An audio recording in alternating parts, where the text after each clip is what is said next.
전 유럽 서방 세계가 이제 우크라이나 지원하기 힘들다. 근데 이스라엘에 신경 쓸 수 없을 것이다. 그렇다면은 우리가 이길 수 있을 것이다. 그 계산은 틀렸네요. 네. 이스라엘의 어떤 변수 때문에 그 계산이 틀렸을까요? 일단 이스라엘은 서방 세력 없이도 너희들은 해치울 수 있다라는 정도로 준비가 잘 돼 있었던 것 같아요. 되어 하마스 있었다. 내부에 대한 첩보나 이런 게 정말 무섭습니다.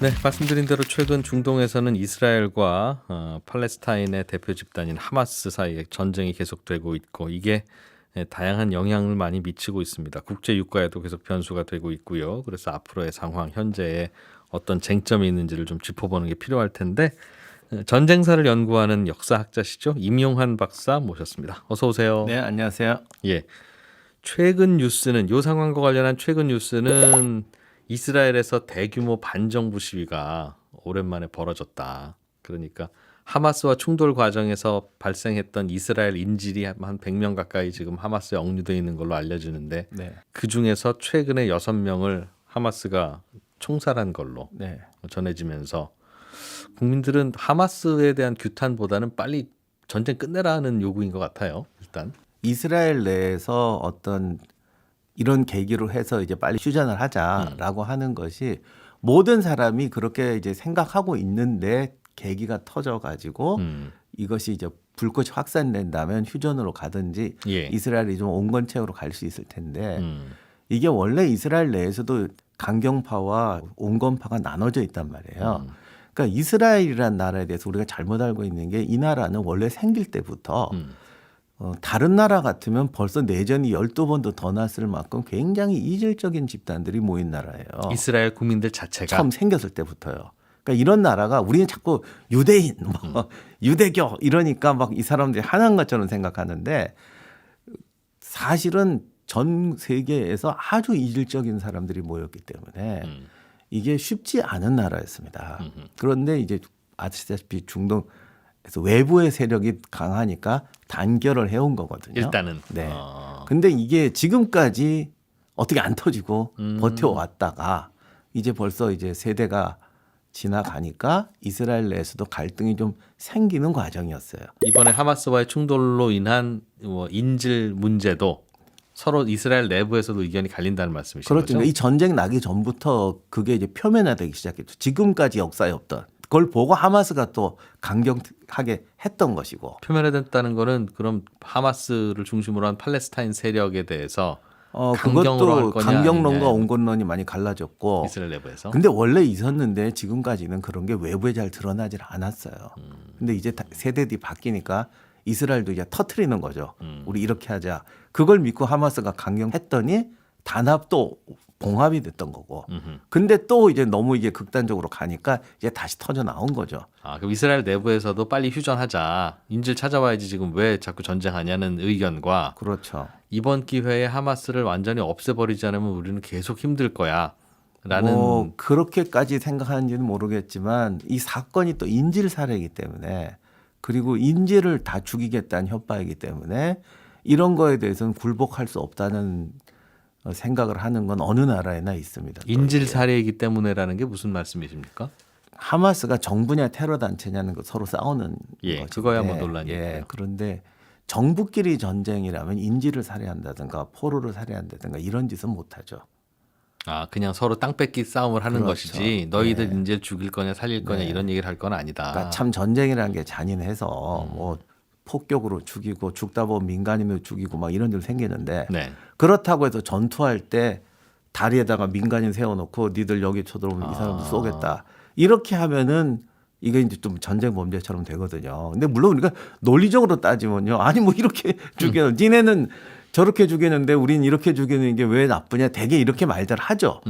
뭐 그렇긴 합니다만 인간 세상이라는 건 또 형식성이라는 것도 중요하지 않습니까? 예. 그러니까 아직까지는 예를 들면 민간인 희생을 다 전쟁 범죄라고까지는 안 하지만 다리에 세워놓고 너희들이 오면 이 사람들 쏘겠다 그러면 이거는 국가의 전쟁이야, 이건 테러다, 범죄다 이렇게 나오는 것이 지금 어떤 일반적인 인식 속에 있어요. 하마스가 이스라엘 국민들 지금 잡아가서 인질극하는 상황인 거다라고 그렇죠. 바라보는 거군요. 최근에는 이제 다 죽이겠다 소리까지 했거든요. 예. 계속하면. 예. 근데 이렇게 되면은 꼭 강경론이 아니라도 이런 요구에는 굴복할 수 없다라는 의견이 나오게 되는 거죠. 근데 이제 인질 가족이나 이런 분들은 또 사람들은 느낌이 다를 거고. 또 우리가 잘못한 것도 있지 않냐. 어허. 그러니 이제 그냥 적당히 정리하자. 이런 두 가지 야. 참 어려운 이야기가 지금 나오는 겁니다. 그런 상황에서 그럼 반대쪽인 하마스, 팔레스타인 쪽에서는 휴전하든가 이 종전 끝내고 인질 교환하지 않은 주장일 거고. 그렇죠. 그런데 말씀하신 것처럼 휴전을 하고 인질을 교환하자는 거는 인도적 입장에서도 얼마든지 얘기할 수 있는 거예요. 예. 그런데 이제 한쪽에서는 인질 살해 얘기까지 나왔거든요. 네. 이렇게 되면 이건 또 얘기가 좀 다르죠. 받아들이는 사람 입장에서는. 그럼 이쪽도 강경책으로 갈 수밖에 없다. 그거는 용납할 수 없다. 이런 얘기가 나올 수 있는 거죠. 하기야 이게 인질로 잡혀가면 그 인질을 중심으로 한 협상에 응해야 되냐, 그렇습니다. 말해야 되냐가 상당히 곤혹스럽죠. 네, 그 인질만 지금 보면 해야 되겠지만 계속 저 나라는 인질 잡아가면 요구하는 걸 다 들어주는 나라구나라고 하면 또 이제 일이 더 커질 수 있으니까. 네, 앞으로. 그래서 지금 많은 국가들이 그런 테러하고는 협상하지 않는다라는 거를 전제로 하는 나라들도 많고 또 그런 일이 벌어질 때마다 인질 가족들은 괴롭죠. 예. 예, 그래서 이제 그런 문제가 생기는데 지금 이 사건은 사실 그렇게 하마스 인질 뭐 이렇게 테러로 볼 수는 없잖아요. 이게 지금 그러나 이제 그런 요소가 들어와 버렸기 때문에 지금 이스라엘에서 대규모 시위가 난다고 하더라도 거기에 대해서 또 저항할 수 있는 명분도 분명히 있고요.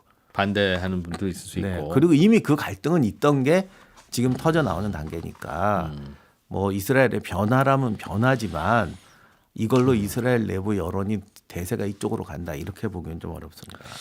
이번 전쟁 어떻게 끝날까요? 그럼 만약 그렇다면 이스라엘은 지금 정규군의 군사력으로 하마스를 아예 무력화시키자 이번 기회에 그런 생각을 하고 있을 텐데 가능은 한 시나리오인가요? 어떻게 보세요?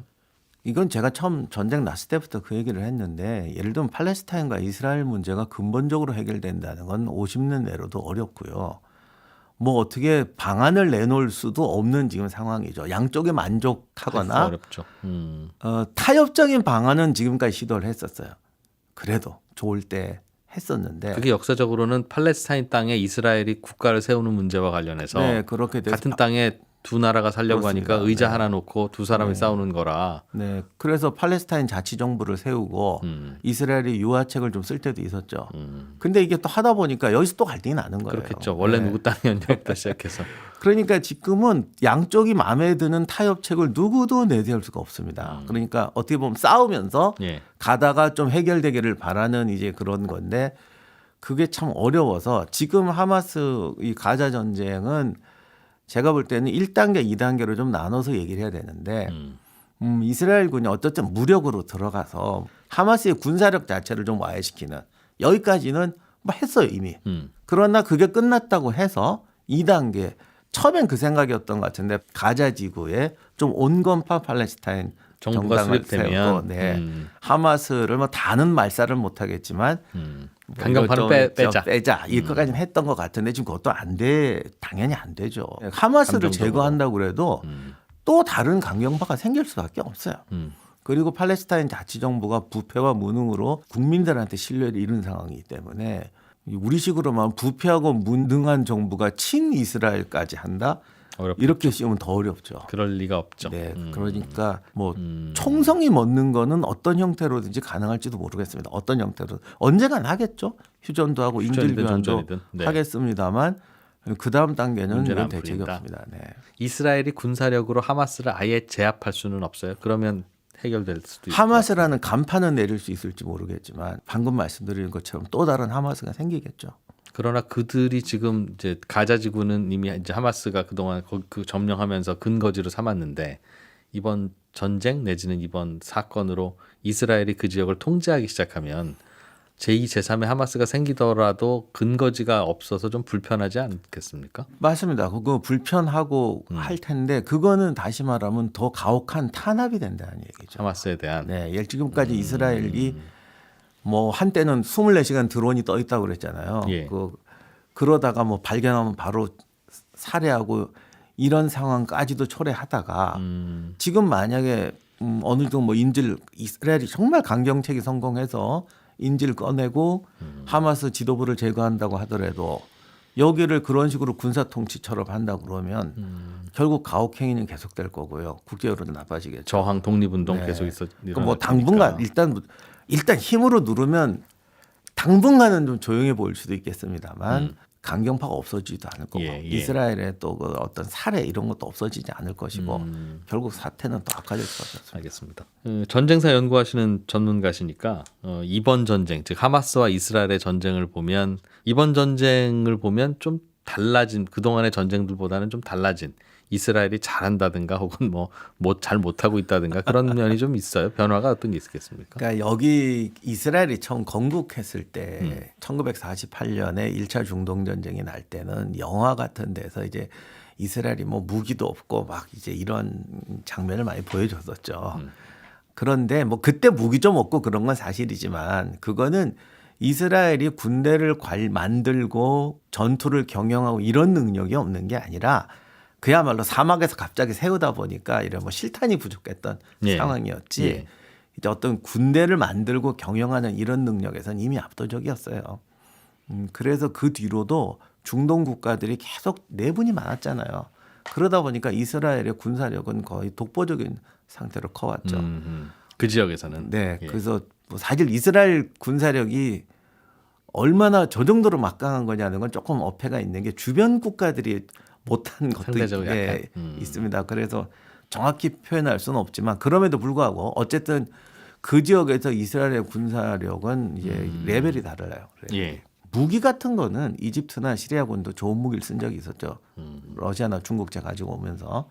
하지만 군사를 운영하고 전술을 세우고 군대를 경영하는 능력에서는 도저히 상대가 안 되네요. 그러나 이스라엘도 이번 전쟁이 좀 불편한 면도 있었을 텐데 예전에 뭐 중동전과 비교한다든가 한다면 이스라엘 입장에서 좀 불편해진 거는 뭐가 있을까요? 불편해진 건 일단 국제 여론이 옛날처럼 우호적이지 않다. 그리고 이슬람 분들도 이젠 전 세계에 다 흩어져서 굉장히 강한 세력이 됐어요. 영국이나 미국이나 유럽 국가에서 무슬림 인구들이 지금 굉장히 늘었습니다. 너희들 이스라엘 지원하면 이번에 다음 투표 때 정부한테 표 안 줄 거야가 된다는. 앞으로 몇십 년 있으면 미국 내에서도 최고 세력이 될 거라는 지금 말도 있죠. 무슬림이? 인구 증가로 봐서는. 그쪽이 산하제한을 안 하잖아요. 또 30년, 50년 후에는 무슬림 인구가 미국에서 1위가 될 거라는 말도 나오고 있을 정도거든요.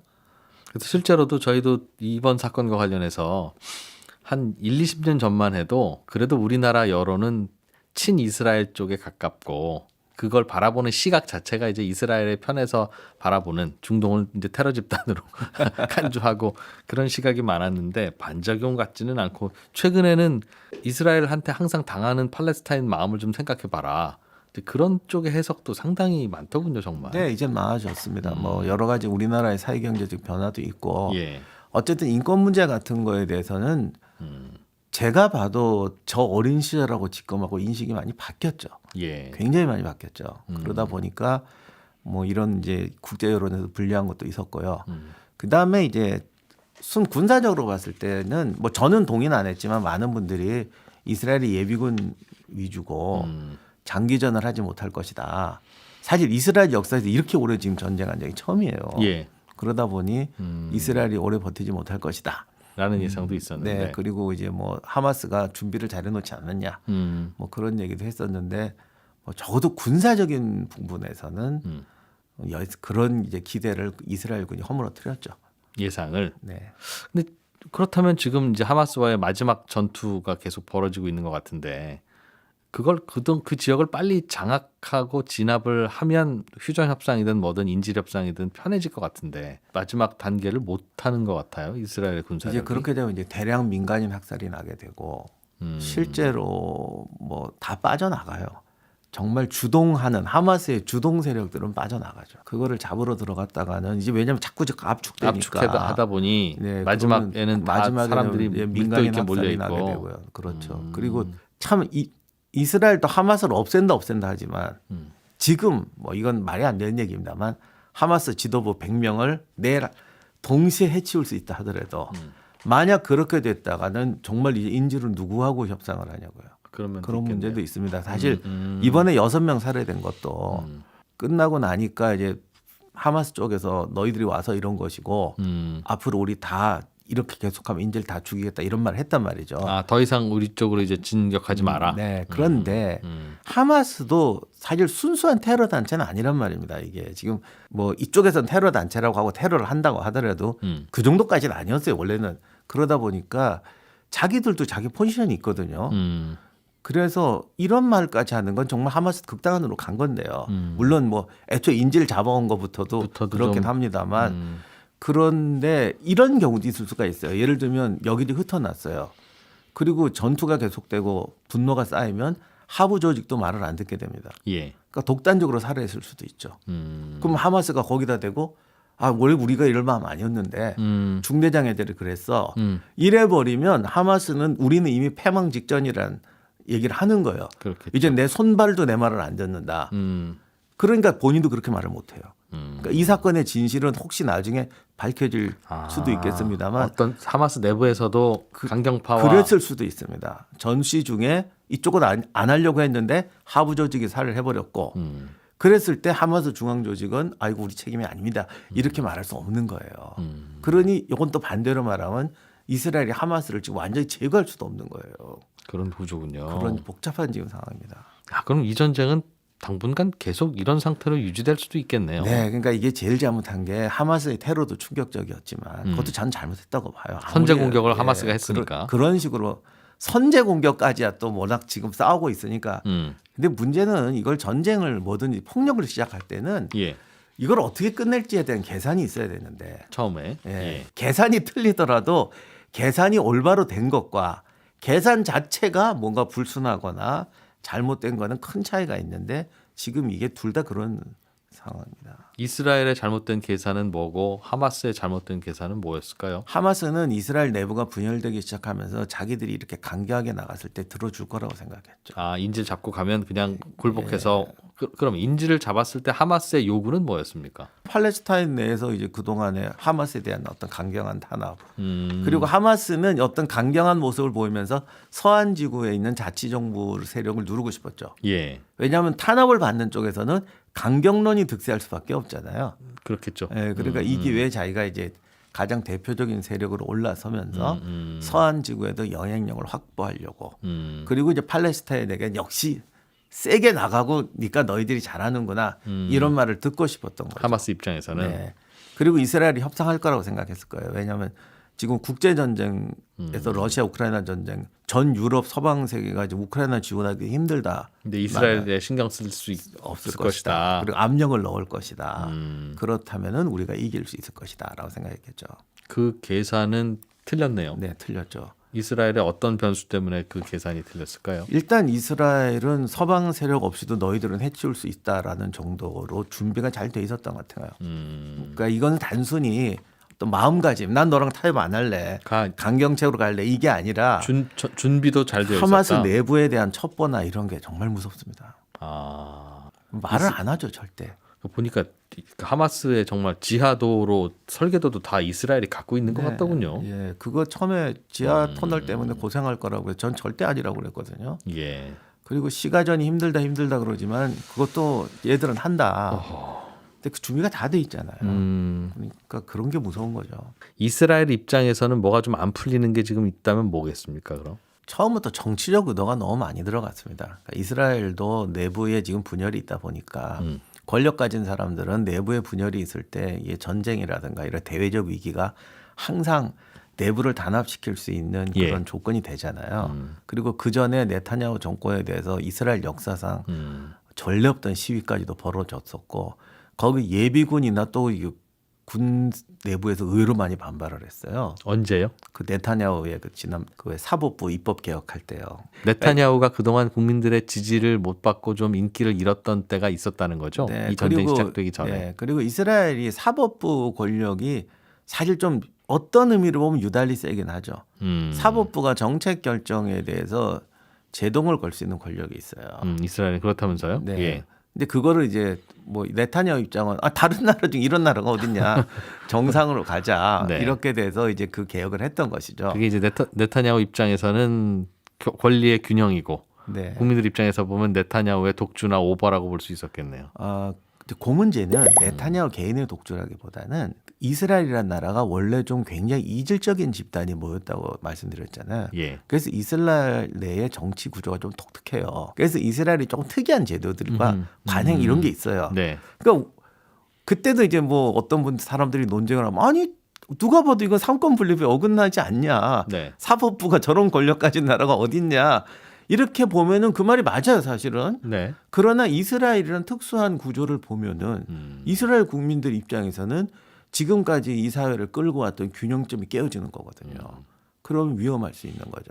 이거는 네타냐후가 개인적인 독재 파쇼로 가자는 문제가 아니에요. 물론 그 사람이 어떻게 될지는 모르겠습니다만 이스라엘 내부 정치가 의외로 불안정하고 군부 세력도 많이 들어오고 다양성이 많습니다. 예. 하여간 우리가 알고 있는 상식이 좀 많이 달라요. 근데 그런 복잡한 기계인데 갑자기 이렇게 하자니까 이제 분노가 터져 나왔던 거죠. 그게 언제쯤 일입니까? 바로 이게 하마스 테러 나기 직전이었지 직전에. 않습니까? 네. 그게 또 하마스가 테러할 수 있게 된 어떤 계기가 됐고요. 네타냐후 입장에서도 하마스가 이렇게 전투를 시작해 온 게 어찌 보면 차라리 잘 됐다고 생각할 수도 있겠네요. 내심으로는. 그렇게 생각한 게 문제였죠.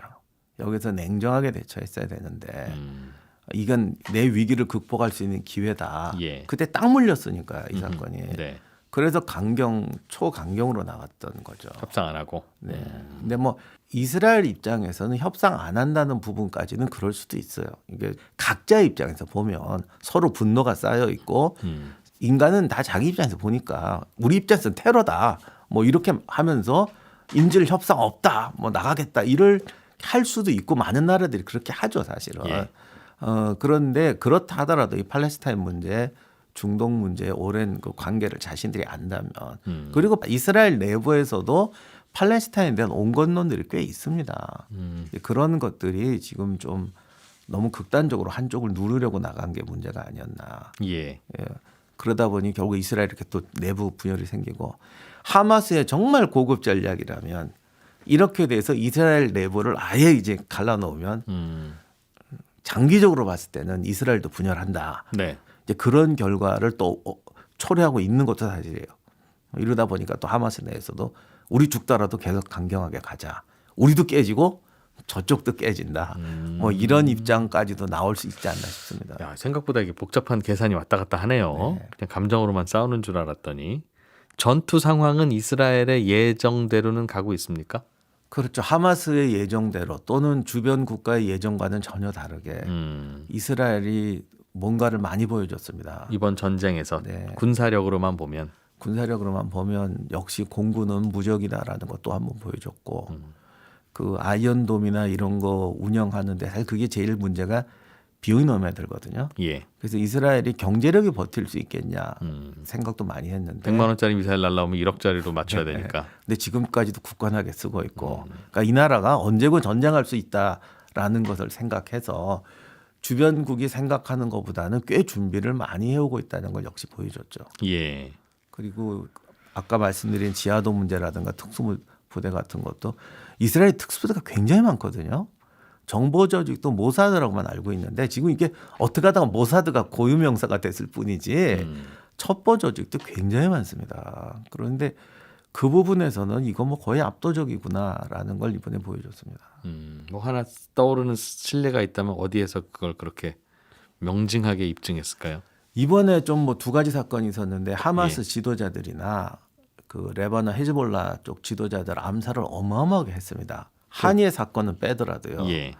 근데 지금까지는 그 정도로까지도 안 했고요. 하지도 않았고 못하는 것 같이 보였어요. 어디 있는지 모르니까. 네, 뭐 한화로도 뭐 7번 시도했는데 실패했다는 둥 뭐 그랬는데 갑자기 각 잡더니 뭐 날 잡아서 다 잡아버리는 정말 수준이죠. 그러니까 저는 요즘 의심드는 게 이게 알고 있으면서 일부러 실패하고 일부러 안 한 것도 있었던 것 같다는 이제 확신이 들더라고요. 이 전쟁 계속하고 싶으니까 오히려 아니요, 그러니까 전쟁 나기 전에도. 왜냐하면 내부 일부러 죽일 수 있는데 실패하고 죽이려는 시도하는 척만 하게 되면 이유가 뭘까요? 그렇게 해서 얻는 게 뭐였을까요? 이스라엘 입장에서.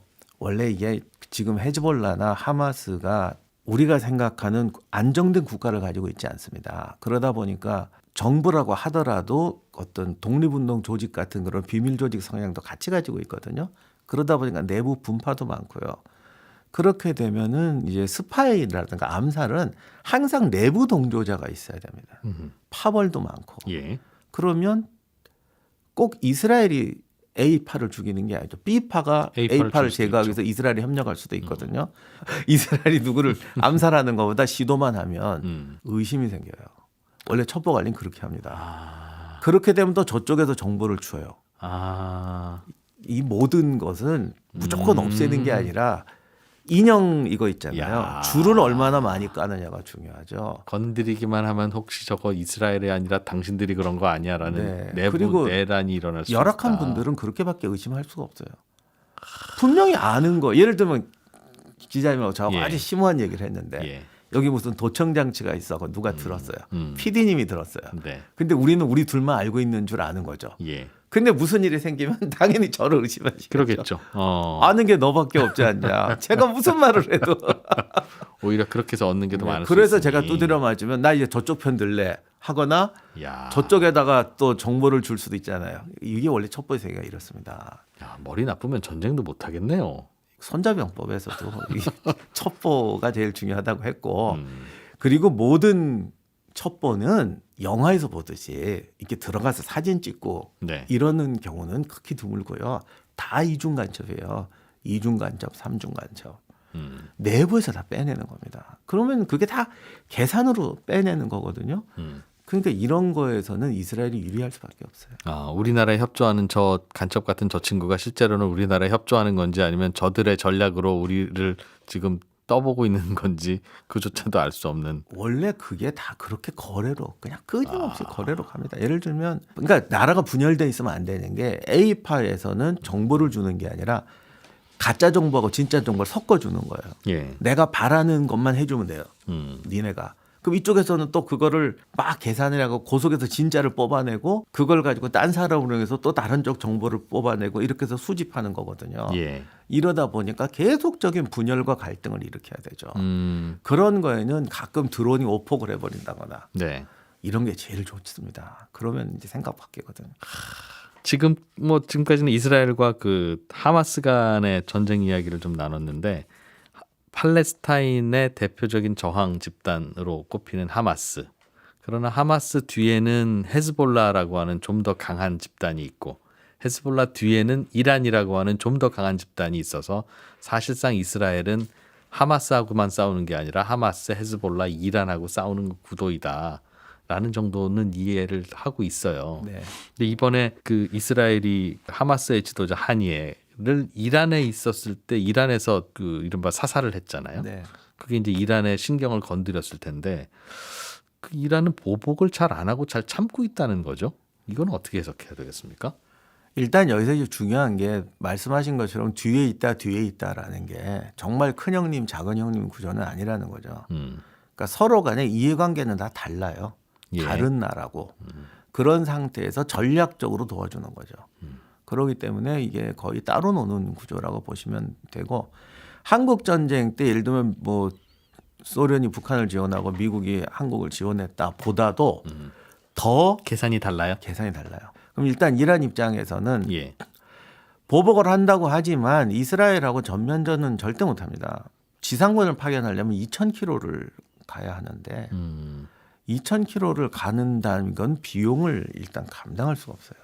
중간에 누가 길을 내준다 하더라도. 그럼요. 그 보급 비용이라는 게 전쟁은 싸울 때보다 보급 비용이 더 무섭거든요.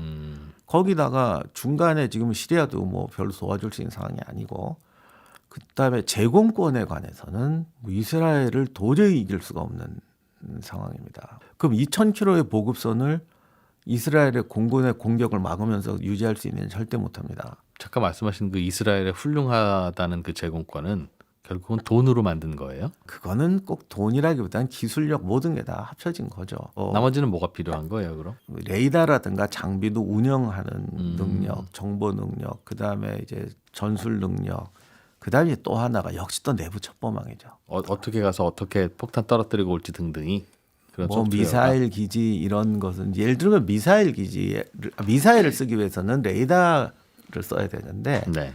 제공권이 앞선 나라는 레이더 기지부터 부셔버리죠. 걸프전 때도 이라크군이 소련 때 좋은 미사일을 가지고 있었지만 하나도 못 써먹었어요. 왜냐하면 레이더 기지 부시고 미사일 기지를 먼저 부셨다는 거죠.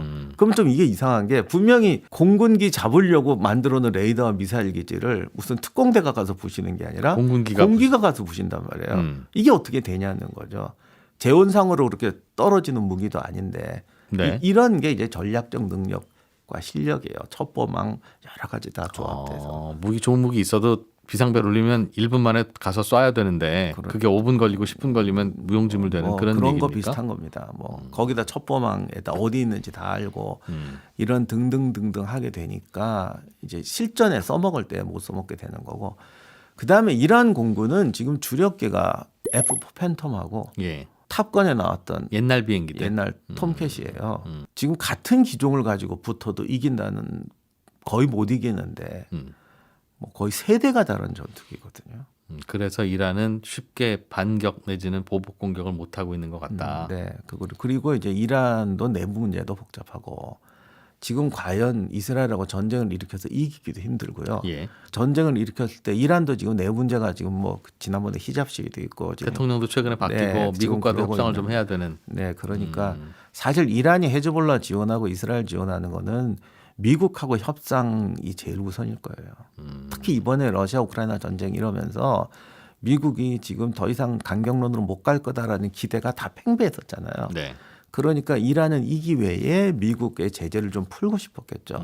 그러니까 이란도 헤즈볼라 지원하고 하는 것도 다 어떻게 보면 자기 이해관계에서 볼 땐 지금 미국하고 미국과의 협상 카드로 쓰려고. 네, 그게 제일 중요하죠. 그럼 이란이 보복 공격을 적극적으로 안 하면서 보복 공격을 하려면 언제든지 할 수 있는 카드를 갖고 있는 게 협상에 도움이 된다고 판단했다면 그건 이해가 되는데 예.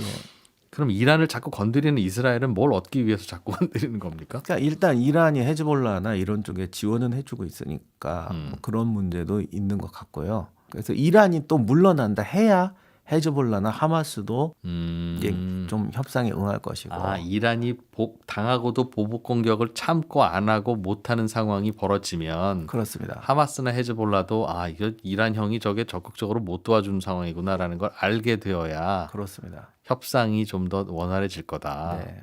그러니까 지난번에 이란하고 이스라엘이 한번 미사일 주고받은 거는 뭐 주변에서는 세계대전 나는 거 아니냐 그랬지만 하마스나 헤즈볼라는 절망을 했을 거예요. 저렇게 쇼만 하고 끝나는구나. 이란도. 예. 이스라엘도 어쨌든 저렇게 쇼는 하지만 문제는 이스라엘은 치려면 칠 수 있다는 건 또 보여줬거든요. 그러다 보니 이게 참 어렵습니다. 그럼 이란은 그런 이유로 잠깐 뒤로 물러나 있고 하마스의 원군이라고 불리는 헤즈볼라는 어떤 입장과 어떤 계산을 하고 있을까요? 헤즈볼라도 정말로 하마스와 의형제 맺은 집단은 아닙니다. 다 자기 이해관계 가다가 어떻게 지금 만나는 거에 불과하거든요. 예. 헤즈볼라는 원래 레바논이 본거지가 아니에요.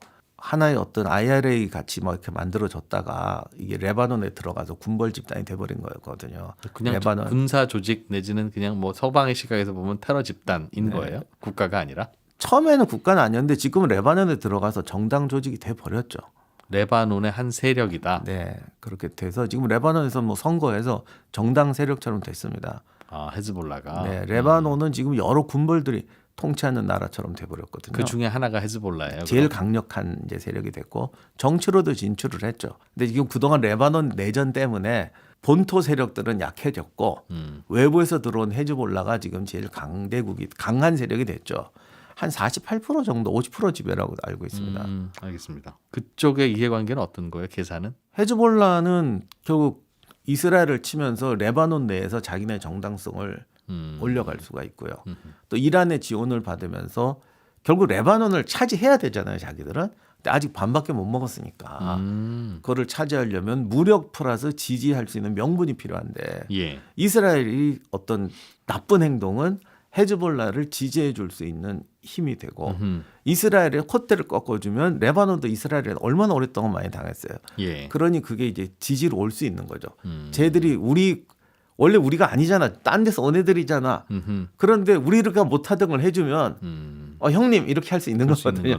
레바논 내부에서는. 네, 그게 지금 레바논 내부에서 헤즈볼라가 정통 세력, 정치 세력으로 차지하기 위해서는 이런 명분과 행동이 필요한 거죠.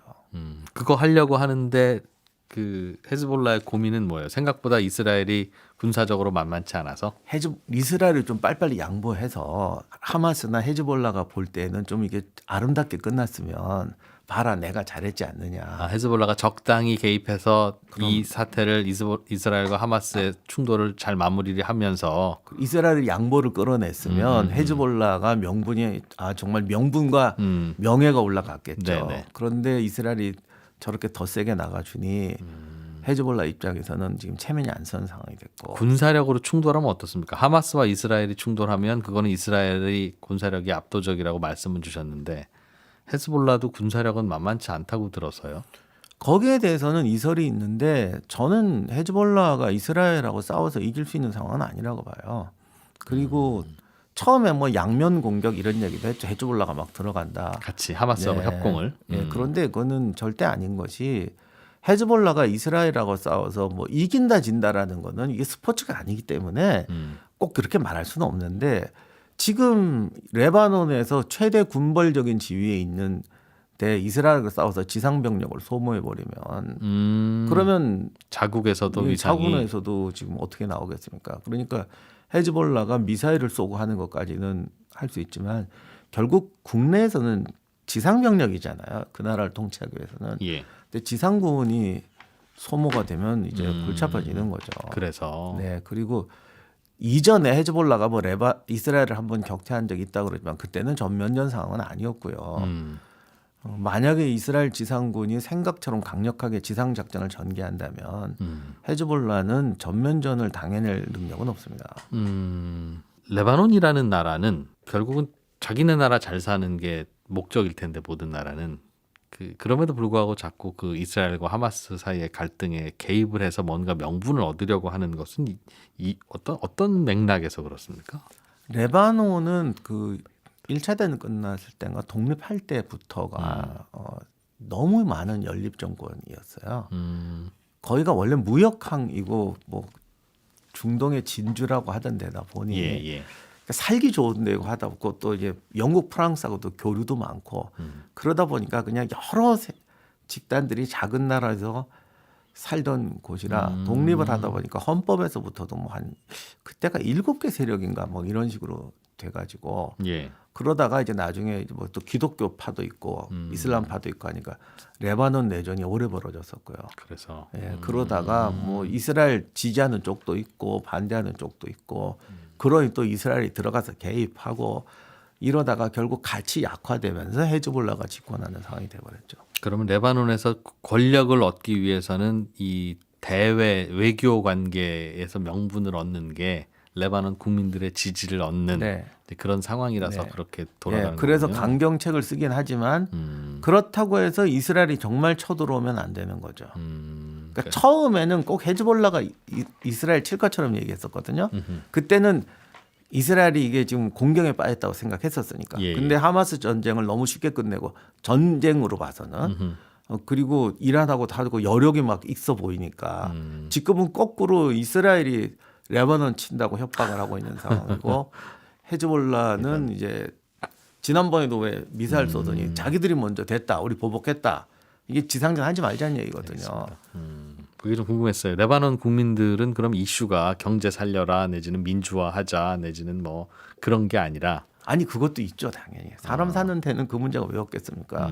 레바논이 원래 잘 살던 동네고 정말 좋은 동네였는데 내전 이후로 초토화되었다가 간신히 좀 이렇게 되냐 싶다가 지금 또 지금 저런 상황입니다.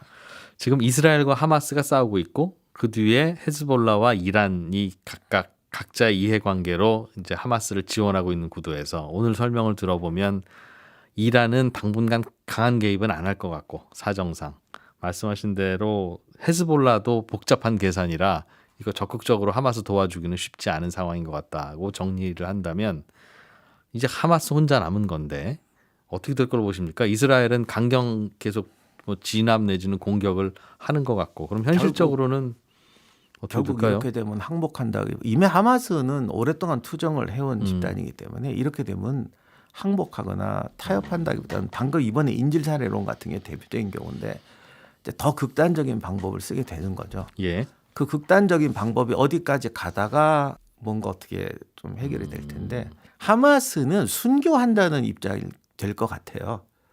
그러니까 하마스 자체는 이기기가 힘듭니다. 저항이 끝까지 있을 그리고 것이다. 지금 이제 여기서 이제 더 극단적으로 가게 되면 만약에 인질들을 더 죽이거나 처참하게 어디다 걸어놓거나 한다면 이걸 또 잘했다고 할 나라가 어디 양쪽에 있겠어요. 할 수 있는 거 다 하고 마지막 수가 지금 어떻게 넣을지 그렇게 되면 고민이네요. 하마스는 순교자가 되는 거죠. 이제 그렇게 돼서 패배하고 또는 악명을 얻지만 팔레스타인에서 또 강경지가 나올 것이 원하는 심목회 되는 물론 이스라엘에게도 원한을 심겠지만 근데 그까지는 안 가야 될 텐데. 이스라엘로서도 깔끔한 솔루션이 없군요. 네. 예, 아무튼 돌아가는 사정 잘 덕분에 이해했습니다. 지금까지 임용환 박사였습니다. 고맙습니다. 네, 감사합니다.